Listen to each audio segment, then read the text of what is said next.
Blog Talk Radio.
Everybody, and welcome to the Tarot Today radio show. I am your host, Mary Brown.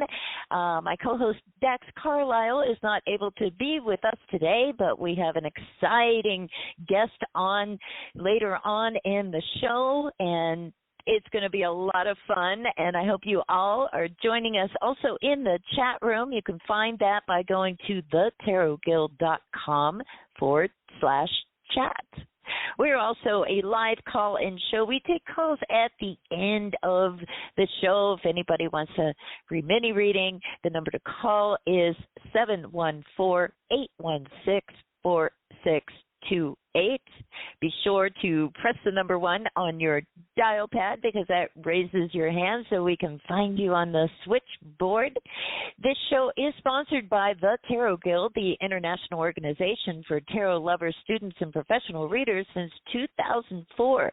Check out the Tarot Guild by going to www.thetarotguild.com. And we are on the Psychic Talk Radio Network. Okay, and also, before we get started with our guest today, we have our weekly card of the day. Well, I guess it's daily, really, not exactly weekly. But we tell you about it every week, and we post it in the Psychic Talk Radio Network Facebook group. You can find that easily by going to psychictalk.net/Facebook. We have a page and a group. Like the page, join the group, join the conversation. We also have a Facebook group and page for the Tarot Guild. So you want to check that out as well on Facebook, the Tarot Guild. And our card of the day today, I posted in our groups, and it comes from the Crystal Power Tarot deck by Jane Wallace. And I got the 7 of Pentacles. And for those of you who listen to my crystal show, There's a Rock for That, you know I love decks that have crystals in them, and this has the stone malachite on it. And an interesting message, I thought, for the 7 of Pentacles. The message is really an affirmation. I trust my ideas in my direction. I trust my ideas in my direction. Say it with me. I trust my ideas in my direction. Believe it. Feel it. Be it. You can find that card again by looking at our Facebook group for the Tarot Guild and also for the Psychic Talk Radio Network. Okay, well, let me tell you all about our guest today. We are so excited to welcome Nancy Antenucci back to Tarot Today Radio. She was on this show before. It's been a minute, but she was on in the past too. And she has a really awesome new book out from Llewellyn. It's called Tarot Rituals, Ceremonies, Ideas, and Experiences for the Tarot Lover. And the book is got almost, I didn't count them individually, but about 100 rituals, spreads, concepts that reveal all kinds of new, exciting ways to use the tarot. You guys really have to check out this book. It's fabulous. Absolutely fabulous. And let me tell you a little bit about Nancy before we bring her on. Nancy Antenucci is a seasoned tarot reader as well as a teacher of visionary strategies.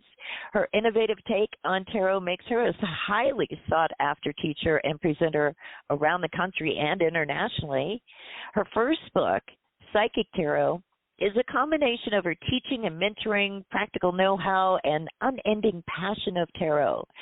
Nancy is the founder of Minnesota's Twin Cities Tarot Collective, which produces the annual North Star Tarot Conference. For more information on all of that, go to www.betweenworlds.us, and we will make sure that you have that link also in the chat room. But without further ado, let's go ahead and welcome our guest, Nancy Antenucci. Hello, Nancy. Welcome to the Tarot Mary. Today radio show. Hi. Well, thank you. Thank you for having me back. It was more than a minute. It was like a century when I was here last. Right. So. A minute, a century. Hey, time. Right? It's Same relative. So. I've been reading your book ever since Llewellyn sent it over, and I just love it. I love it. I love it. I love it. And there's such a wealth of knowledge in here. It's not just rituals. So many wonderful spreads, and just some really, really great, encouraging advice. And before we get too into the book, because we're going to get really into the book because there's so much to talk about. But I wanted to ask you, and you've probably been asked this a million times, but where did your journey with tarot really start? How did you even discover the cards, and what was it that hooked you? Well, thank you for your kind words. That where tarot started for me, to be literal, what actually started this was when Mom used to read books to me, and I would lay in bed and just look at the pictures while she would read the stories. And a lot of times I thought, I don't like that story so much. I'm just going to do the picture. I'll make up my own story. So, now not all the books were like that. There were some books that she read that I stayed current with the story, but for the most part, I love imagery. I think in images. Stories, pictures say 1,000 words to me. I remember one of my favorite exercises in grade school. Sister Ida would show clippings from magazines, and then we had the class to write the story just from one picture. And I just thought that was heaven. That was just heaven to me. Just let the picture talk, and I can say anything about it. Are you kidding? But I started, my first deck was, Mom getting me a deck when I was, the age keeps changing because I can't really remember the age, but it was 8, 9. And I bought it to school for show and tell, and it worked. And that kind of scared me, and it definitely scared her, so she took the cards away from me. So I didn't really have them as a young child. I picked them up again in my early 20s. So, and it was just reading the pictures. I thought it was another storybook. You just read the pictures. So that's where it all started. Well, it's interesting because that's something that you talk about in your book that I really appreciated, was that you take more of an intuitive approach, and you weren't, sticking to, all the traditional rules of this is how you must do it and all of that. Right. And I just love that, but I also think that, it takes a creative person to do that. Does that make sense, or what do you think? That's a good question. I do think for instance, I just found out after I did the book, I just found out of oh God, now I'm going to forget the term. No, it is. It's aphantasia, where people they cannot visualize. It's not that they won't. They close their eyes and they don't see anything. Now, I've had students for years tell me that. And I wasn't thinking they were lying to me. I just thought, wow, this person is completely without imagination. I wasn't judging. Yeah. Now I'm realizing, no, indeedy, madam. Some people close their eyes and become mind blind, like they really don't see. So wow. I know that was, oh crap, what am I going to do? Half this book is visualization. Always, half of my teachings have always been visualization. So I thought, you know what, I'm going to correct that I'm building a new website, and I'm going to do the visualizations, but I'm going to add audio, and I'm going to add. I talked to a person that has severe aphantasia, and she gave me all kinds of hints that would help. Instead of seeing yourself walking down a road, what might be helpful is you hear the wind blow through the trees. Oh. So they may not see something, but they could maybe hear it. They could maybe smell it. So I find engage that to be another sense. Absolutely. Wow. I love that. I love engaging with senses. And I honestly didn't know that other people just didn't see pictures. So I do think I'm more prone to intuitive. I mean, I have a traditional understanding of the cards, and if that layer surfaces during the reading, I certainly go with it. But for the most part, to me, the pictures are really dynamic. They're always they change the minute you turn the card around and see them. Yeah, I think that's so true. I've never heard of that aphantasia either. You've got to let us know about your new website when you build it. That sounds absolutely amazing. Well, it'll be the same website, but yeah, a good Between friend Worlds. that I've been working with. Yeah, Between Worlds. I'm going to do a new logo and everything. I am so completely different than who I was with the first book, and as a reader. And I think COVID also changed all of us. All of us. Fundamentally, and for me, I got to tell you, the change was better. It changed me for the better, because I had no idea I was a workaholic, and that I poured everything. Yeah. Oh Lordy, those first 2 months where there was no clients was excruciating, until I realized, Nance, how are you defining yourself? How do you define do you even define happiness? It's like, let's look at this. So, lots of things had changed. I was not able to really write the book either during the first strange, I called March and April of 2020 the most surrealistic months that any of us have ever had. So it's kind of, there was nothing happening, for those first 6 months. There was no way I was going to write this book, because I didn't. Honestly, it was so disorienting. I didn't want that energy in the book. Well, that makes a lot of sense, because, we bring ourselves to the things that we create, and if we're feeling a little funky, it's gonna, that's right. It's got to come through in some way. Yeah, don't make soup when you're cranky. It's going to be terrible. Or you're going to be gaseous. Oh my gosh, I love that. And you have a background in dance too. You mentioned in the book and stuff. And I think of it this way: that dancers tell stories with their bodies, and tarot readers tell stories with their cards. And so. Is creating a tarot spread, because you have these wonderful tarot spreads in this book to go along with these rituals, is that like choreography? Yeah, totally. Well, it is.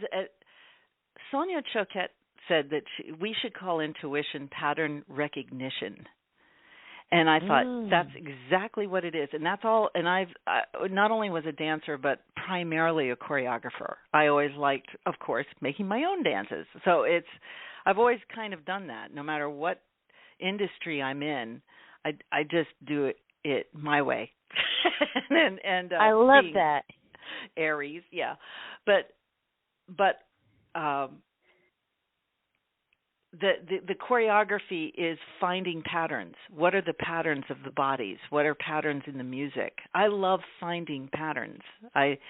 That's how you read. For me, that's how you read energy. Energy is pattern organization. But the big part of that, especially when it comes to that intuitive, is you have to open up all the filters of your brain, not the logical one. You have to open all the filters up. So initially, you get a lot of noise. You get a lot of your own imagination and la and all these beautiful fantasy things coming through, and that's lovely. But after a while, that starts to die down, and you can really tune in to the filters that are helpful, that are bringing in a different sort of knowledge or wisdom that you don't get logically. You just don't. I tell people it's the sideways energy. It's the sideways information. It's the information that comes in when you're driving a car or washing yourself in the shower. Those things, those messages that come in, they always come in sideways, because I think your brain is busy doing whatever it's doing. So it's like, oh, that's helpful. Let my brain chew on the tarot, but let my intuition open to the energy that wants to come in sideways. Right. And, this idea of rituals, with that, I feel like, we don't always call them rituals, right? The things that we do, sometimes we say we need to ground ourselves. We need to create sacred space. I'm a firm believer in those before I do any readings, even if I'm doing readings for myself, I'm like, no, exactly. I gotta get into that zone. And you describe ritual as intention and action. Can you talk a little bit about that and kind of tell our listeners like how you see that unfold in the context of and exactly what you just said. I need to get in the zone. So the intention is I want to do readings, I want insights, or I want to share insights with another person, or I want to open myself up to my spirit, not just my human self, my spirit self. Whatever people see that as. Is that love? Is that your wisdom? Is that Krishna? Is that a goddess? Is it earth? I don't fill in the blank. It's yours. It's how you understand spirit. But the intention is I want connection with spirit.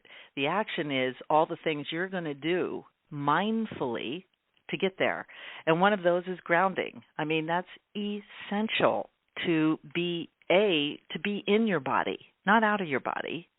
Be in it and be in the room you're sitting in, and combine all of that beautiful human. You almost have to calm down the human self so that the spirit can kind of flow comfortably. Basically, Mary, it comes down to just battling, to me it's like, honestly, this is the way I see it for myself. How am I going to dodge my ego this time? Yeah. Because that's all it comes down to.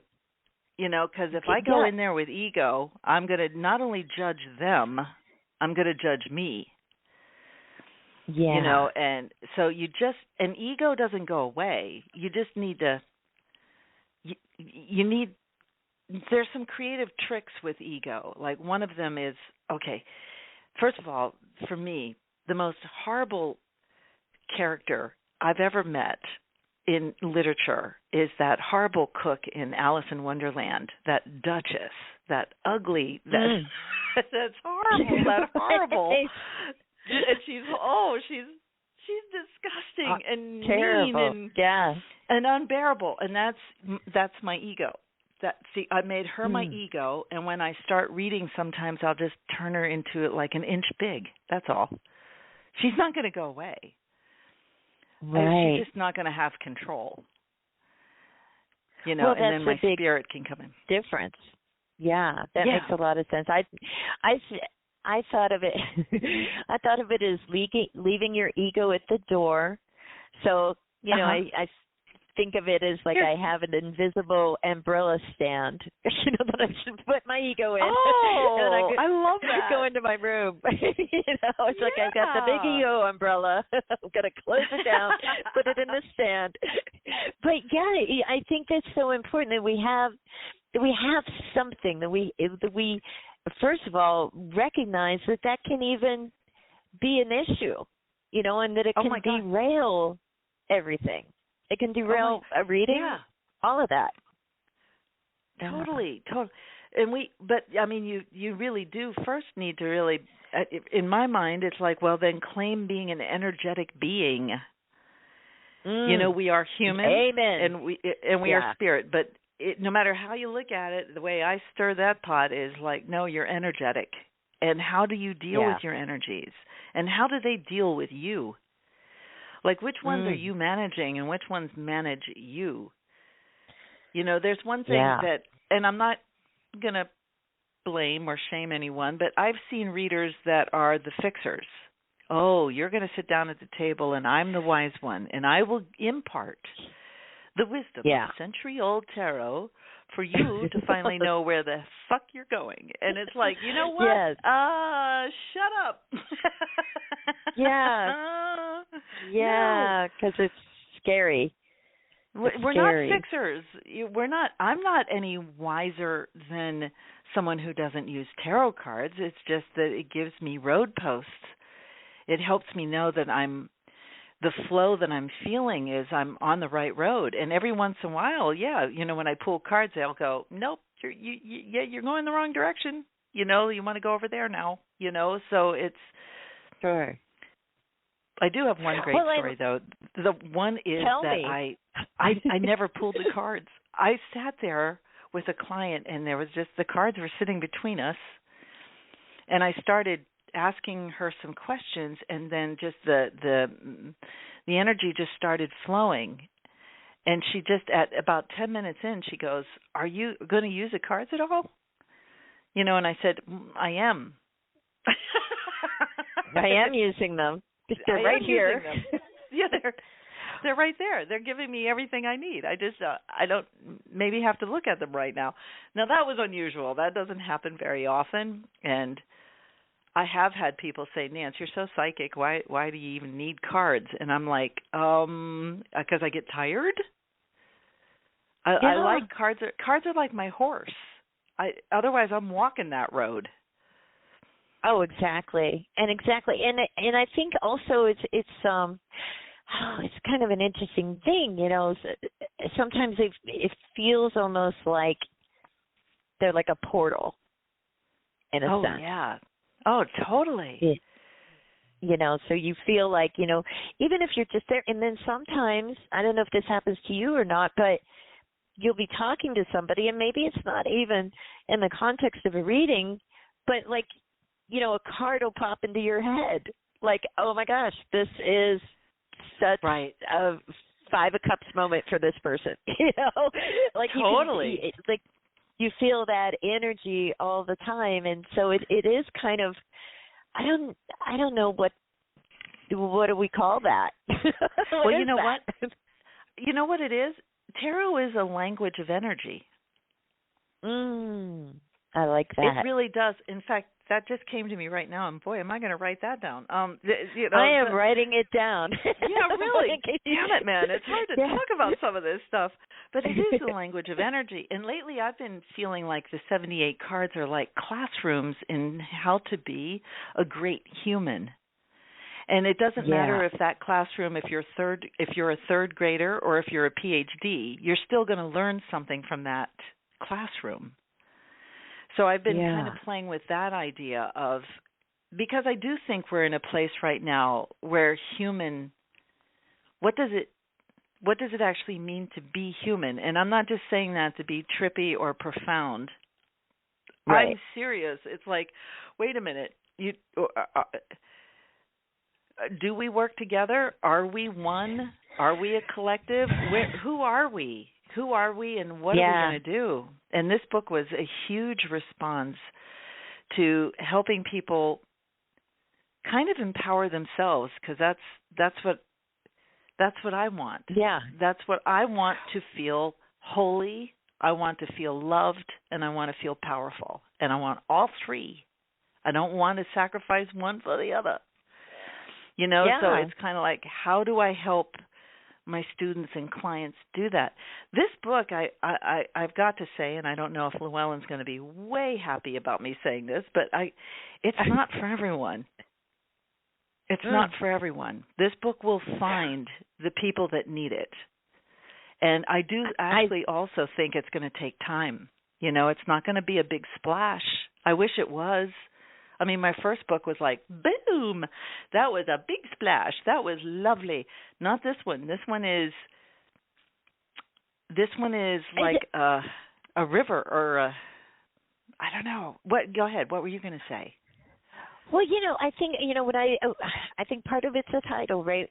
Psychic Tarot, right, of your first book. Right. Everybody wants to be psychic. You know? Yeah. So I could see why that would go like, you know, selling like hotcakes. And tarot rituals, I think that, you know, I think it's going to do really well for you, because that's going to just attract so many people. But it may surprise them that they're going to learn a lot more than they expected. You know, people look at the word ritual in kind of weird places. And then hopefully they'll talk all about that, and plus we're talking about it, and they're going to learn that even if you aren't someone who is attracted to that word ritual, or you think of yourself as doing rituals, or you like the word ritual, we're doing them all the time. We're brushing our teeth. We're, you know, getting out of bed. To me, well, the Psychic Tarot, actually, I was really repelled by, you know, they wanted to call it Psychic Tarot. That was the last thing I wanted to call that book, you know, because psychic back then was, that wasn't. Yeah, it's a weird word. That was a weird word. And yet I held on to it, and I redefined it, and I stood up for it for myself. And now I'm finding it's the same thing with the word ritual. Ritual brings up religious trauma. You know, and it's like, wait a minute, we are the spirit. We don't need a middleman to tell us how to connect to spirit. If you have a middleman that does that, good for you if that's what you need. I do not. I do not. That's why I dedicated this book to dancing hierophants. Let's just go right to the image of the hierophant, who is sexy and dances and lives life and makes mistakes. Not this holier than thou kind of thing, like I said, with the readers that I don't care for. It's like, boy, you pull that on me. You know, we're storytellers at best, but think about it. Every god in any mythology or religion there are, every one of them were good storytellers. Oh, yeah. Jesus was a great storyteller. Buddha was a great storyteller. You know, it's like we are made to tell stories. So what story do we want to create? Yeah. What story is actually there? What could we use now? Because, man, the story as it's going now is pretty rugged. It is a rough ride. You know, it is like, man, and it's so true. But you know, I also think that, you know, because, you know, I mean, look, you're right in saying that we're different now. We've gone through, you know, we're still kind of going through this worldwide pandemic. Well, the whole world broke into. Yeah, the whole world broke. I mean, come on now. That's amazing. It's totally, nobody expected it, really, you know, and even the people that might have expected it didn't really expect it. Yeah. Well, you know, they didn't know how it would feel. Right, and they didn't know we would, you know, have, you know, respond so strangely, you know, like in all the different ways that we did. Oh my goodness. But, you know, and like, to me, it's like, I mean, I was probably more than ever during this time doing, you know, grounding myself, trying to stay centered, calling it, creating a sacred space, calling in the four directions. It's like, whatever I've got, I can use to kind of hold on to whatever, whatever the core is, whatever the center is. And, I wanted to ask you about that. There's a lot of rituals in here that we do with cards. And, there's one where you talk about, the four directions that I absolutely love. And even like the idea of walking them, I love. And I kind of feel, and maybe it's not true for everybody, but I kind of feel when we can add a physical component to it, not just the ritual of saying the words or having the thoughts or visualization, but, a physical thing with laying down the cards, or a physical thing about touching on the four directions. What do you think of that? Does that make a difference? Well, I feel like my it does. Yeah, that's my vision, is to try to figure out ways to get there's a nonverbal part of tarot that I'm fascinated by, and and I'm trying to figure out, how does that work with body? How does that work with being human? And I go into a studio every Sunday and work with the cards, just trying to stay open to see what will happen. And honestly, Mary, I've been doing this for 6 to 7 years, and I only had one breakthrough, but it was a breakthrough that broke through. Wow. I had this image. So I was frustrated. I was laying there going, God, why am I doing this? I don't even know why this is ridiculous. Do I have nothing going else in my life that I'm laying with a bunch of 78 cards and I'm going to pretend to go in another world? What is my problem? And I thought, well, I don't know, but that's how I'm drawn. And I was laying there, and I picked one card, and I was pissed. And I was like, come on, something better happen here, or I'm just going to put this down. And I got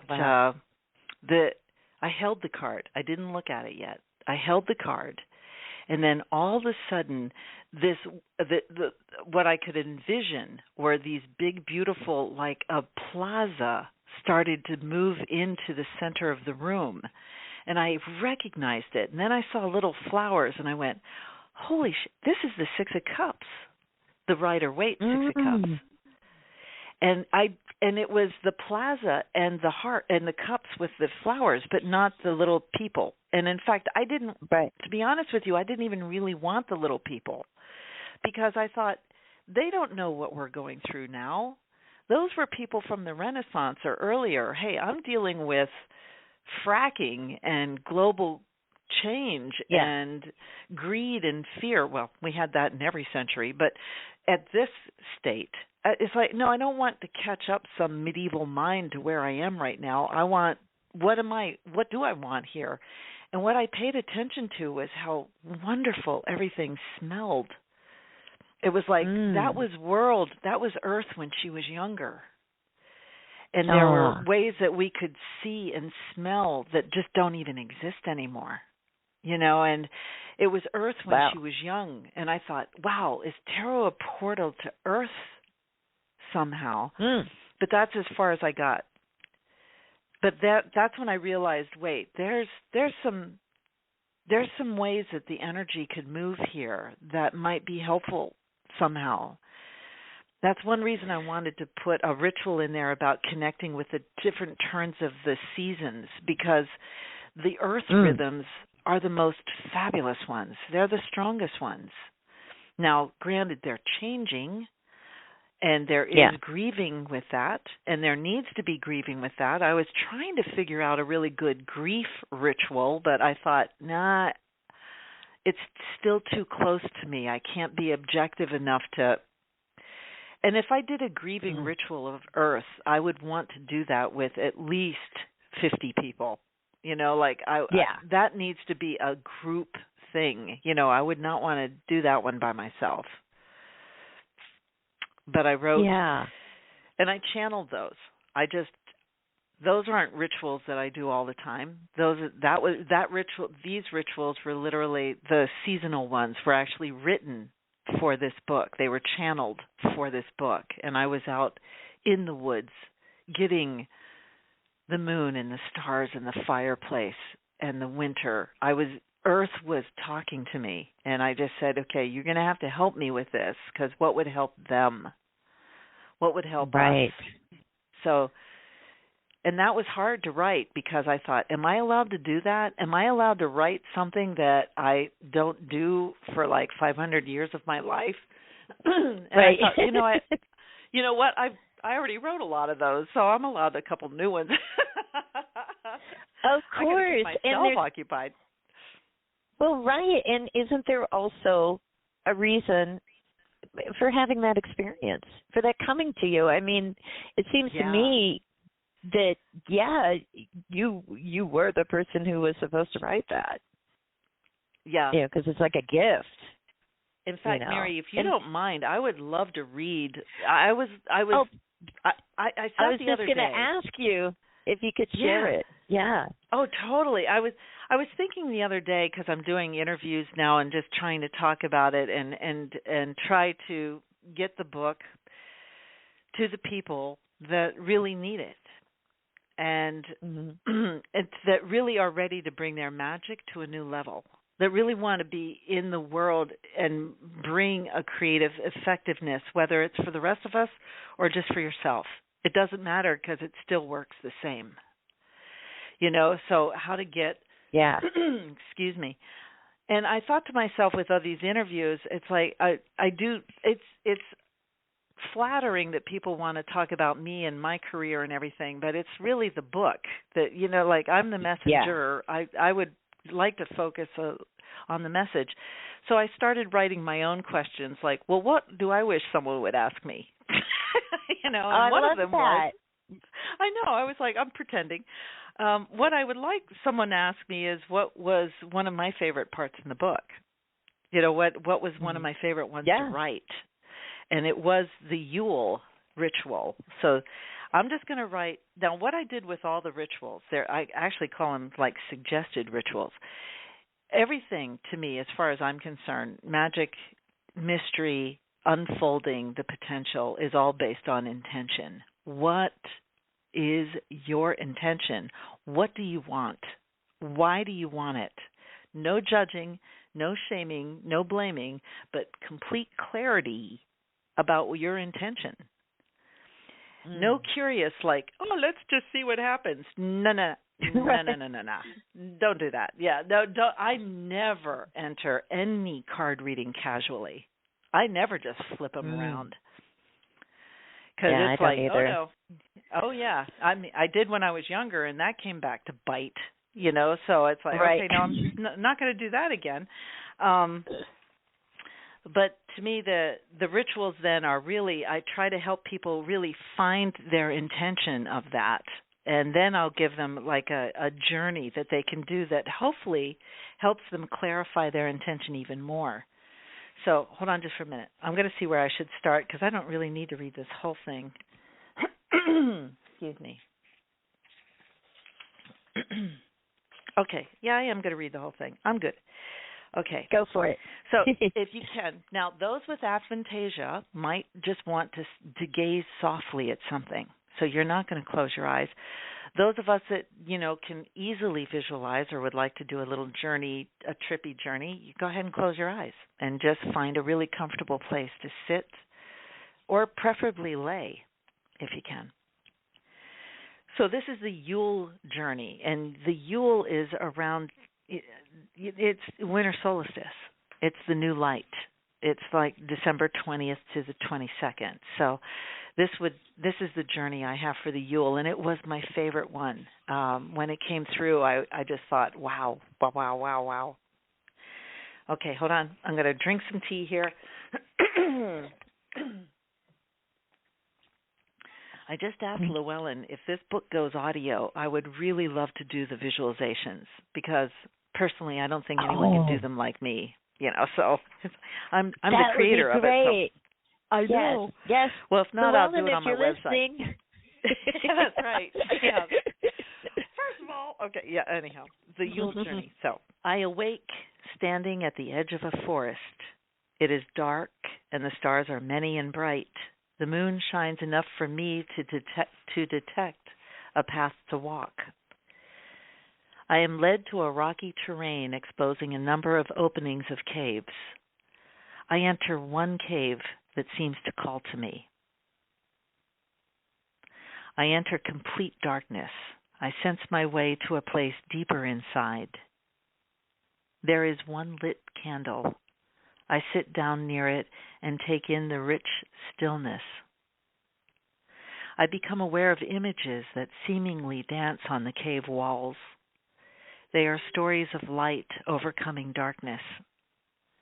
I close my eyes and see the stories of love overwhelming fear in my lifetime. Without opening my eyes, I'm aware of another presence in the cave with me.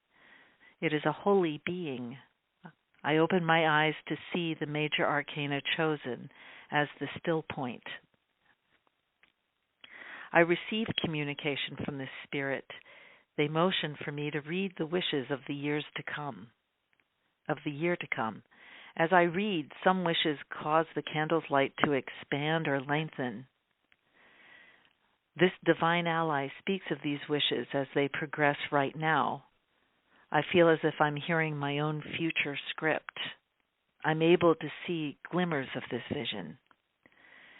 They quietly disappear after a gesture of farewell. The direction then is to choose one of the two remaining major arcana. I should have said at the beginning there's 3 major arcana that you're picking. So choosing one of the 2 remaining ones, feeling hopeful of the year to come, I see another presence enter the cave. This divine ally holds the energy of the new year to come. I remain seated as they add new stories on the cave walls with a wave of their arm. I see new possibilities for myself and those I love. They direct my attention to one of the wishes in particular, and I take it to heart. They give me a parting gesture before leaving. As I start to depart myself, I look back. The candle has become a gold orb. It fully illuminates the drawings on the wall. I see a glimmer of a story of my life that seems too fantastical to believe. The essence of the last divine ally will hold the story for me until I can reach that part of the script for myself. I leave the cave and make my way back to the point where I started. I feel connected not only to all the stars and trees, but to all beings. So that's the Yule. Wow. And that's beautiful. I know. So beautiful. The cave, just the stories. Again, what story could we live? What story are we keeping ourselves from? You know, how exactly. much could and how much could our love actually, and I thought to myself, I'm a little embarrassed by talking about love is the thing. It kind of is. It's like, I can't make that version of it. Oh, my goodness. And when I'm reading for younger people, I'm very careful. I honestly don't mention God or divine when I read for anyone under 45 years old. They have a very different way. There's a lot of people under 45 that do. Not in my mind. I don't know why. I think your phone is breaking up just slightly there. I missed that last part. Somebody said that they couldn't hear you. I don't know what's going on. Blog Talk Radio a little bit, but wow, no, it's still a little bit. Here, let me try putting you on hold and bringing you back on. Maybe it's a studio thing that happened there. Hold on one second, folks. Let's see what's going on. Maybe people can tell me if you can hear everything in the chat room okay. I'm going to put Nancy's gone. Are you there now? I hear you perfectly. Oh, that's perfect. Oh, now I hear Okay. you perfectly too. I don't know what was going on with that, but no, that just idea of what you said about what stories are we like kind of keeping ourselves from. Yeah. Where is our potential now? Yeah. I don't know. And when I was talking to when I speak to people under 45, I that's where I've gotten to talk about just the creative unknown or love. Because if I start talking God or divinity or, going into that kind of language, their eyes glaze over, So it's like, wait a minute, how do you stay connected to the bigger source, whatever you think the bigger source is? Right. That's why I don't think, in a lot of ways, I'm hoping this book really helps teachers. Do you know what I mean? They don't have to teach what I teach, but it's like give teachers some tools so that they, how can I get across the message I want to get across about tarot, or about being a human, or about being a great human. So I'm hoping it really helps teachers. And it's interesting because the feedback I've been getting are groups that are reaching out to me and they want me to just do a workshop with them. So I think that's actually kind of organic. Yeah. Yeah. Well, here's the thing that's so bizarre, right? Because we do workshops, with the Tarot Guild, free for our members and everything. And I'm supposed to do one at the end of the month, on the 27th. And Dax is like, well, do you want to do one on this or that? And I'm like, I want to do one on how we set the stage, what we do before we ever do a reading. What do we do? Yeah. How do we prepare? And I was going to talk about sacred space and all, and all of this stuff. And then I get your book, and I'm like, she's talking about these things. It's like, oh my gosh, and it was such a great, feeling of validation that yes, it matters, and yes, it's important, And I just was like, wow, okay. And then another weird kind of cool thing that happened too, reading through your book, and in the back, you have this great suggested reading list, right? And I'm looking through that, and then there it is, Daniel Foer's Ancestral Medicine, one of my favorite books.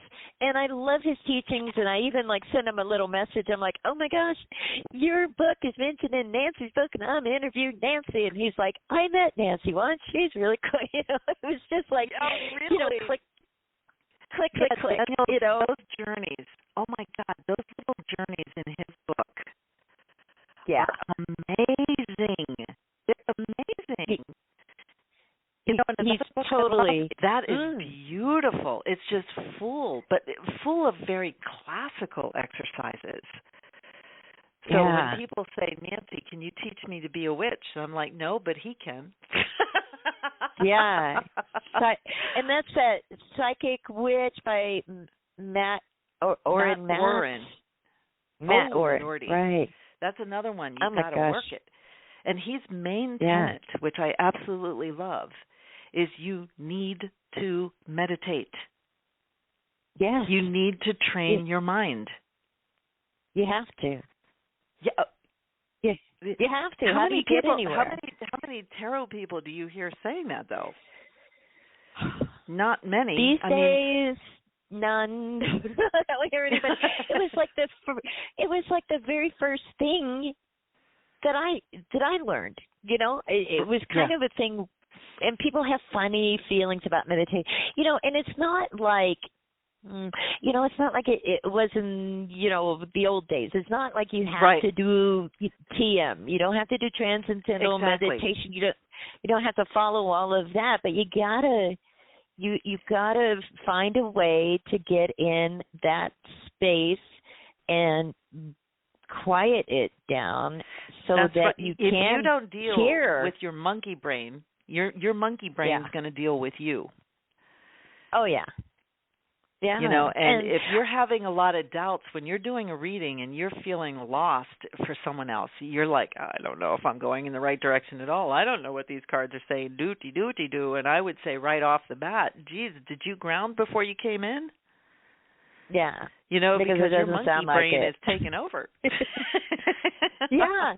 Exactly, and that's kind of what I call the workshop. You know, it was kind of what is it called? It's coming up. I should sort of know.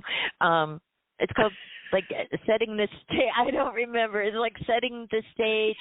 You know, it's like how to prepare so you give a great reading every time. And really, what I mean by giving a great reading every time is not that you're, 100% accurate predictions and seeing the future, right. but just the fact that you're solid, that you're not gonna, that lose you're present, it. that you're actually there. Be in the room, be in the moment. Yeah, that you're present. Yeah. You are, and you're fully present, and you're also fully witnessing them. You're listening to them. Yeah. Oh God, listen to me. Don't I sound like an old teacher? Like, I'm listening. But I mean,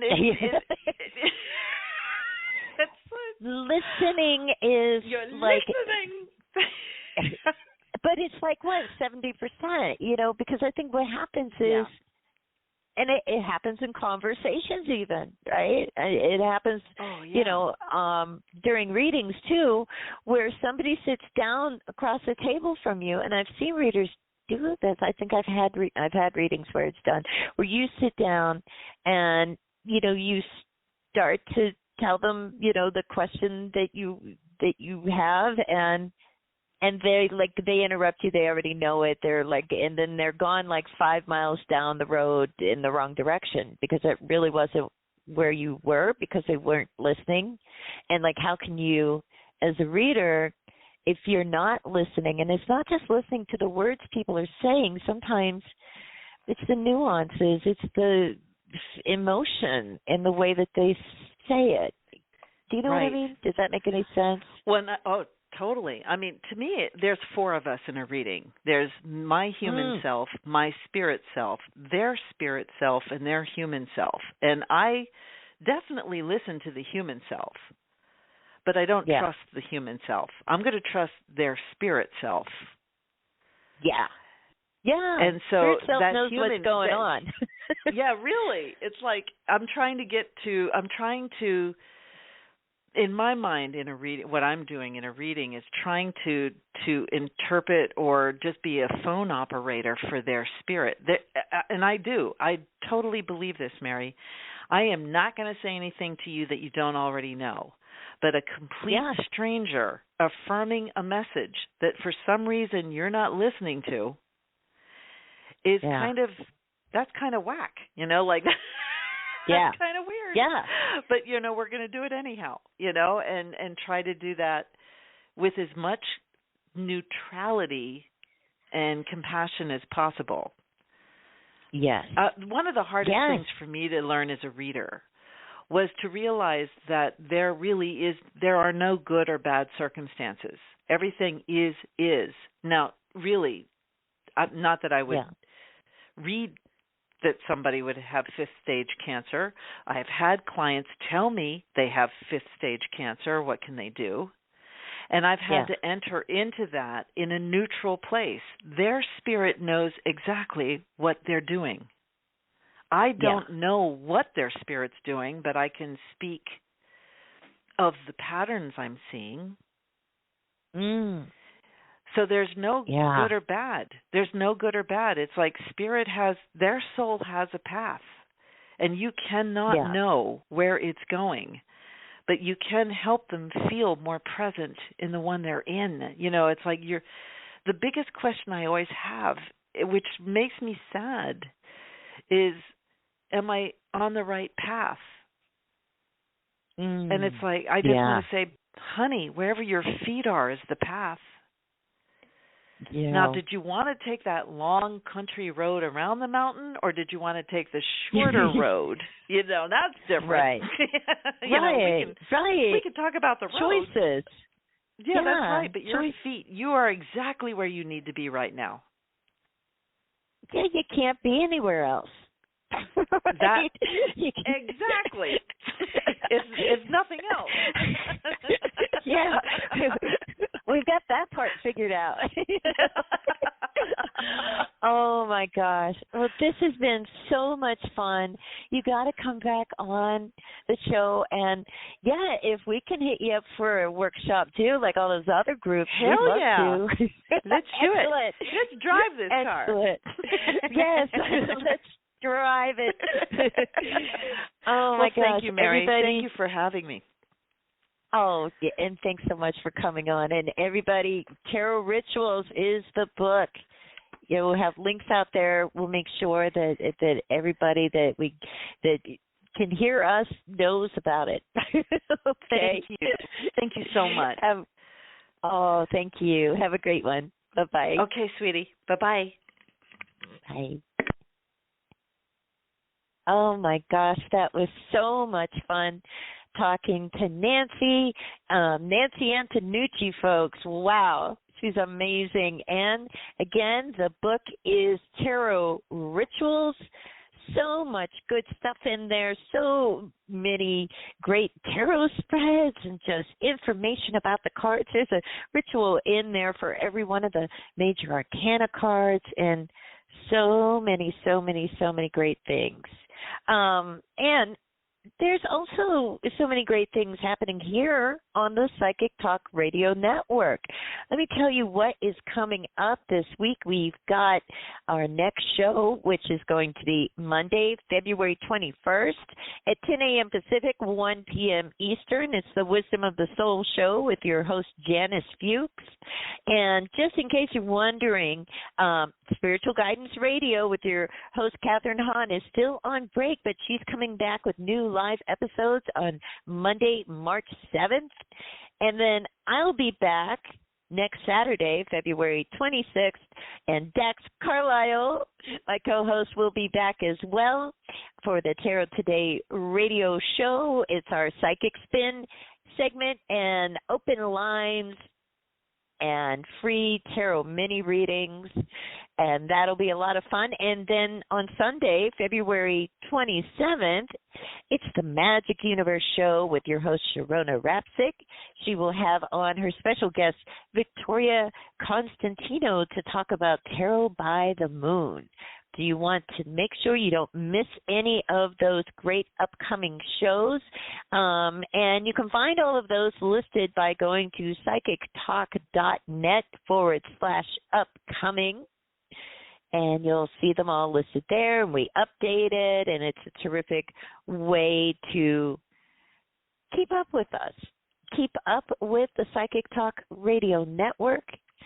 And I want to thank you all for tuning in today. I had such a fun time talking to Nancy, and I'm sure most of you out there listening today enjoyed it as well. And if you didn't get a chance to listen to the whole thing, you can find it in our archive later. You look for those replay links that we will have up later on today, probably, if not tomorrow. But anyways, I want to thank everybody for tuning in today. Everybody in the chat room, hello, chat room people. I see Sharona Rapsick in there and Mist Walker. And just, this was a fun show, and I'm so glad that you could join me for it and enjoy your Saturday. And don't forget what that card of the day said, that affirmation for us all. I trust my ideas in my direction. I trust my ideas in my direction. Trust your ideas. Trust your direction. Have a good one, everybody. Bye-bye.